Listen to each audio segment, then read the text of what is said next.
দিল জোট কর্তৃক বড়াইগ্রাম গুরুদাসপুর উপজেলার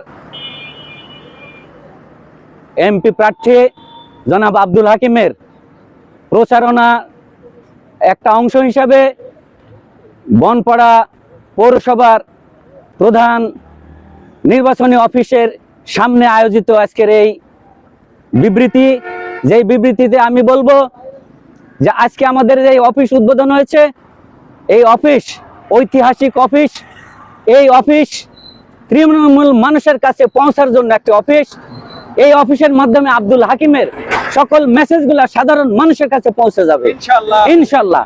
এবং সকল মানুষ এই অফিসের মাধ্যমে এবং নির্বাচনের পরেও এই অফিসের মাধ্যমে মানুষের কাছে সকল সুযোগ সুবিধা এই অফিসের মাধ্যমে মানুষের দোরগোড়ায় পৌঁছে যাবে ইনশাল্লাহ।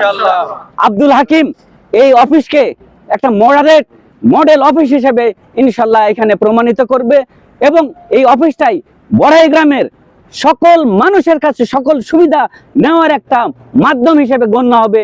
আমি এটাই আশা করি ইনশাল্লাহ।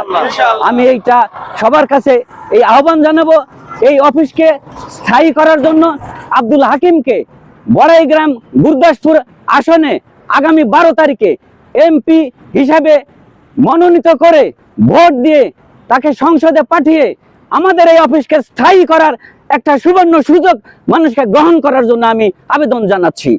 এই অফিস যেন সকলের কর্মকাণ্ডের মেরুদণ্ড হয়, এই অফিস যেন সকলের কর্মকাণ্ড একটা কেন্দ্রবিন্দু হয়, এই আকাঙ্ক্ষা আশা ব্যক্ত করে সবাইকে আবারও আহ্বান জানাই যে আগামী 12 তারিখে আব্দুল হাকিমকে দাঁড়িপাল্লায় মার্কায় ভোট দিয়ে আমরা জয়যুক্ত করে তাকে সংসদে পাঠানোর জন্য আহ্বান জানাচ্ছি। এই আশাবাদ ব্যক্ত করে আমি আমার কথা শেষ করছি। আসসালামু আলাইকুম ওয়া রাহমাতুল্লাহ।